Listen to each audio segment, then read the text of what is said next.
Everything we need inside the barn, including videography stuff, should be in these two backpacks.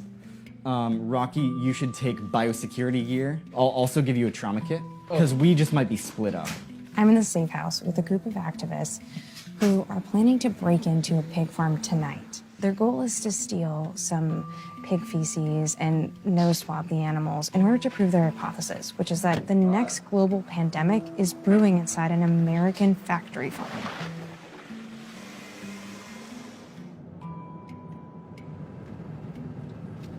Do people want to write down our jail support phone number and possibly our address as well? Getting close to the street where we're going to turn left, so people want to prepare to drop. No cars behind us, right? No. Let's go. Turn off the light. It's all good, just go.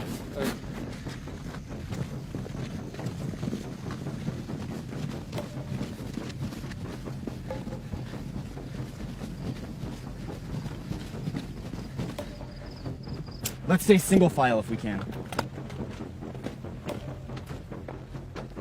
Rocky, let's leave you right here. You're our only eyes and ears once we're inside, so if you see or hear anything, let us know. The activist tactics are pretty extreme and illegal, but they have good reason to be worried. The World Health Organization says about 75% of emerging viruses that affect humans originate in animals, including COVID-19. And scientists who study disease transmission say that the animals we should worry about are living inside American industrial farms, where sheer scale creates the perfect breeding ground for the next pandemic. Let me tell you, most hogs don't have this lifestyle, okay? If you have several thousand hogs packed in together, and they're all genetically largely the same, then it selects for the most virulent pathogens that are possible. And so in the course of industrializing livestock production, we are also industrializing the pathogens that circulate among them. This has already led to outbreaks. In the late 90s, chicken coops in Asia fostered the evolution of the bird flu, which still infects humans to this day. In 2009, the swine flu was traced back to a factory farm in North Carolina. The bug killed nearly 500,000 people. Focusing on diseases alone when they become pandemic is kind of a little bit too late. You know, once a virus goes human to human, there's not much you can do. What's the worst case scenario? That it will spill over into the people that are tending to these animals, adapt to the human immune system, and then circulate among humans to the point that we'll have no defense for it. Despite these fears, farms are difficult to monitor, even for government food safety inspectors. They're forced to look for diseases inside slaughterhouses. But in recent years, under pressure from the pork industry, the Trump administration has made that harder to do. In 2019, officials at the Department of Agriculture passed a rule that would give pork producers more control. The program gives the option to reduce the number of government food safety inspectors by 40% and allows plant workers to sort bad meat, traditionally a responsibility of USDA inspectors.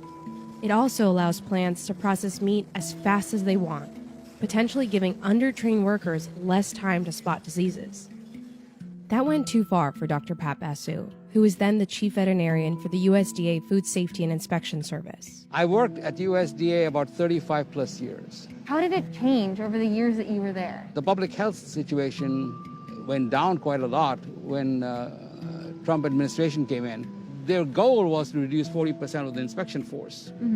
And that was not what I thought would be the right thing to do, because we were supposed to make sure that things are protected for the consumers. Can you explain why that's a concern for you as someone who was a chief veterinarian at the USDA? Well, the point remains, the biggest eyes and ears we had in the field, they were trained to look for disease conditions. If you remove those people, there's nobody else other than the industry itself looking over their own shoulder.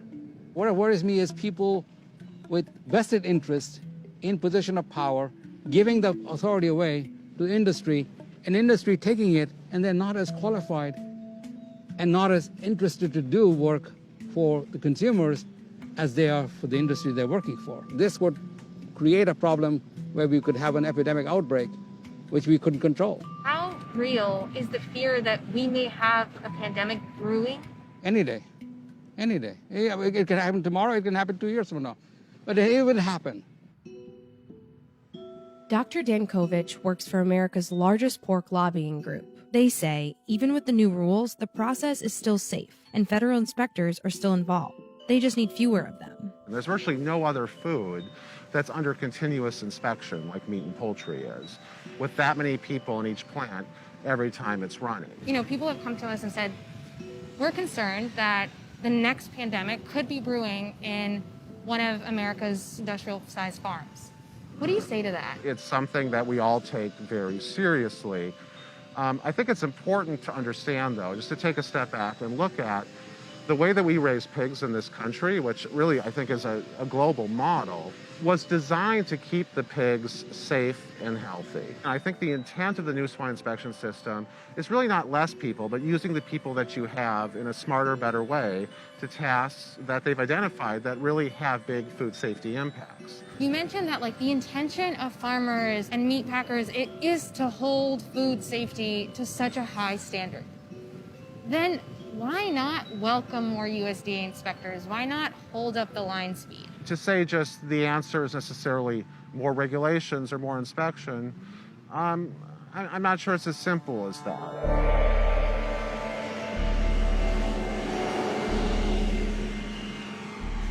This is a truck right here that they use to transport the pigs to slaughter.